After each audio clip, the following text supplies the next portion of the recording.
Vamos a hablar de ciencia, o sea, de todo lo que nos rodea, la estación en la que estamos, el sol que nos calienta, lo que comemos, cómo nos vestimos, por qué nos resfriamos. Todo tiene una explicación científica y si no la tiene, hay que buscarla. Y en ese camino de conocimiento, hoy en Ciencia a la Carta... Hoy voy a hablar del miedo a la química. El término acuñado oficialmente es quimifobia. La gente, por alguna razón, está desarrollando un miedo a los productos químicos y a la química en general y se está acuñando la frase de nada químico, todo natural. Y es una frase muy peligrosa. Os presento a nuestra química de cabecera. Ella despeja nuestras dudas. Todos los compuestos están constituidos por átomos.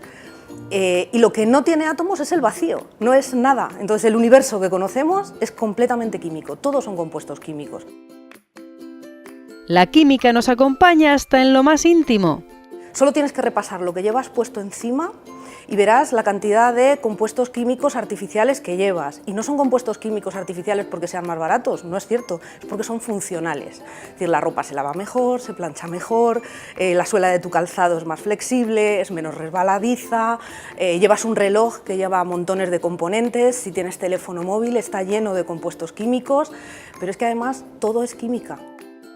Pero vayamos al grano, nuestro menú del día químico hoy está compuesto por una dosis de nutrición, una pizca de conservantes, de colorante y de aditivos, y un experimento con un clásico en nuestras cocinas, la mayonesa, y de postre, cosmética. ¿Se han puesto esta mañana desodorante? Pues igual se llevan alguna sorpresa. ¡Empezamos! Lo natural está de moda, sobre todo en el campo de la nutrición, pero por despejar dudas, ¿qué es lo natural?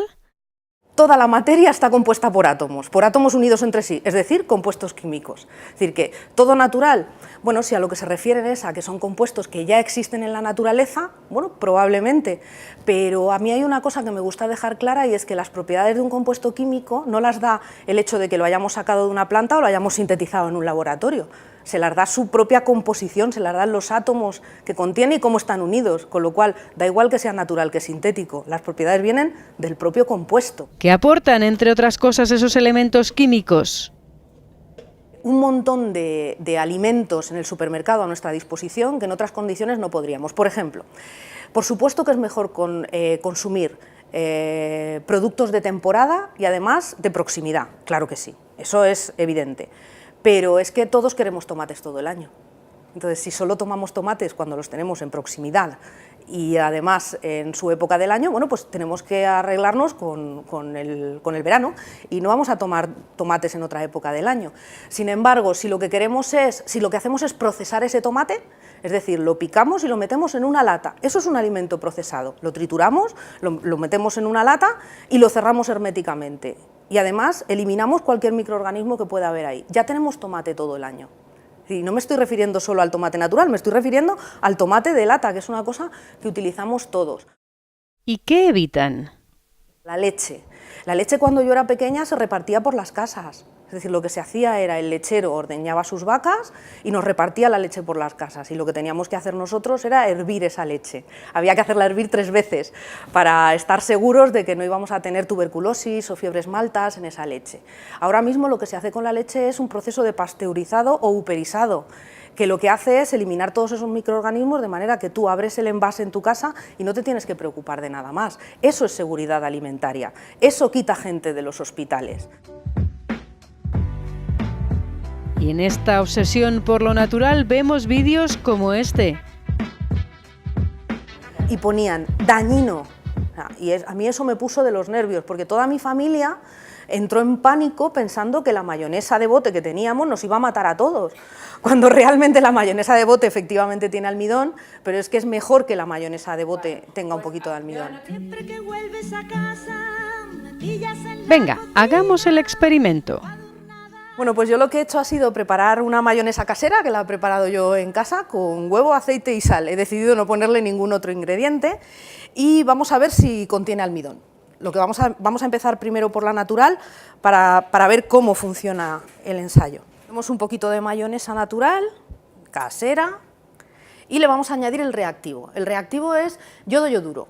Esto es una prueba que hacemos los químicos habitualmente y en lo que consiste es en que las cadenas de almidón rodean al anión trillo duro, que es lo que realmente se forman. Si no hay almidón, esto no se va a poner de ningún color. Entonces, tenemos que el color original es amarillo y cuando le damos unas vueltecitas, aquí no se produce ningún cambio. Yo realmente no esperaba ningún cambio, porque yo no he puesto nada en esta mayonesa que fuera a dar una reacción con yoduro almidón. Pero vamos a ver qué pasa con una mayonesa comercial. Cuando en vez de poner mayonesa casera, ponemos una mayonesa comercial y añadimos el mismo reactivo, ¿veis el cambio de color tan espectacular que se produce?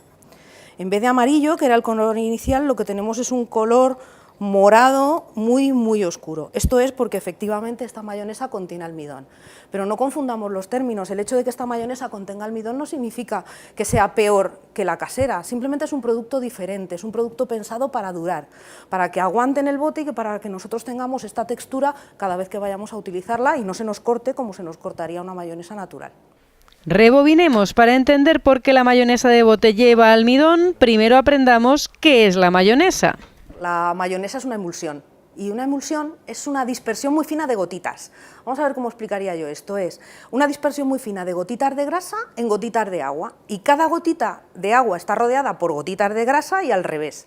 Y eso al final hace que coja esa consistencia pastosa y que no se deshaga. Pero todos hemos visto cortarse la mayonesa y además la hemos visto cortarse mientras la estamos haciendo y la hemos visto cortarse después, hacerse como una especie como de cuajarones con aceite por encima. Esto es porque se ha deshecho la emulsión. Entonces, normalmente en la industria alimentaria lo que hacen para que esto no suceda con el tiempo es ponerle estabilizantes. Y uno de los estabilizantes y espesantes que le ponen es el almidón, que normalmente es un almidón natural extraído de maíz, de trigo, de patata. ¿Y entonces qué hace el almidón?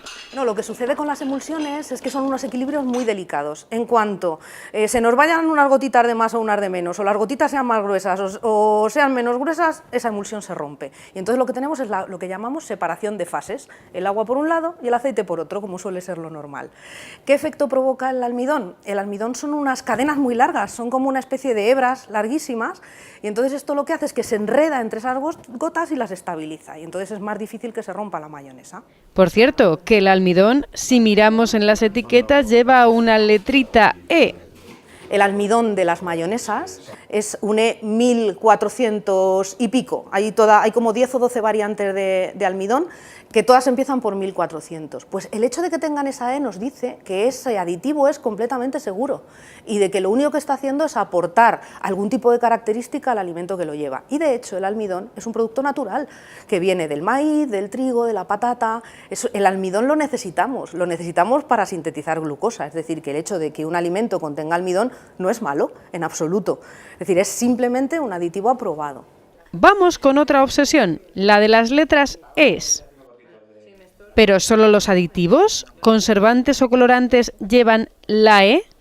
Se pueden descomponer además los alimentos en todos los ES, porque como muchísimos de ellos son de origen natural, pues podemos sacar listados enteros de componentes de una manzana, de una naranja, que tendrían números ES. La quimifobia no se queda aquí, también llega a la cosmética. Y se habla todo el rato de cosméticos todo natural, volvemos a lo mismo, nada químico, todo natural, esa es la frase de elección. Entonces, recuerdo ahora mismo un anuncio de un desodorante que nos decía que estaba hecho con piedra natural de alumbre. Vamos, yo voy a intentar, eso está bien, es decir, el alumbre es un desodorante que se conoce desde tiempo de los egipcios, es una sal de aluminio, es decir, tiene iones de aluminio, tiene átomos de aluminio en su composición y efectivamente tiene una acción antitranspirante y además desodorizante, porque nos impide, reduce la cantidad de transpiración que tenemos, pero es que además mata las bacterias responsables del olor. Entonces se estaban utilizando sales de aluminio en los desodorantes y esta marca en concreto lo que dice es, este está hecho con alumbre natural. Y añade la palabra natural. Da igual que sea natural que no. Si lo que estás utilizando es alumbre, las propiedades del alumbre las da la propia composición del alumbre y el hecho de que haya aluminio en esa sal. Da igual que lo hayas sacado de una mina, de una cantera, que lo hayas sintetizado en el laboratorio, porque las propiedades son las mismas. De hecho, si lo has sacado de la roca natural, probablemente tenga algún otro componente que no te esperas, mientras que si lo haces en el laboratorio va a ser 100% puro. ¿Sabíais que el sudor no huele? El sudor no huele, el sudor es un líquido que no huele, huele cuando se descompone, cuando las bacterias que tenemos en la piel descomponen el sudor. Entonces, por eso huele en ciertas zonas, que es donde está más cerradito y donde la acción de estas bacterias es más intensa, vamos a decir. Llegamos al final, pero ¿qué hemos aprendido hoy? ¿Todo en el universo es química? ¿El almidón es dañino? ¿La letra E está solo en productos procesados? ¿El sudor huele?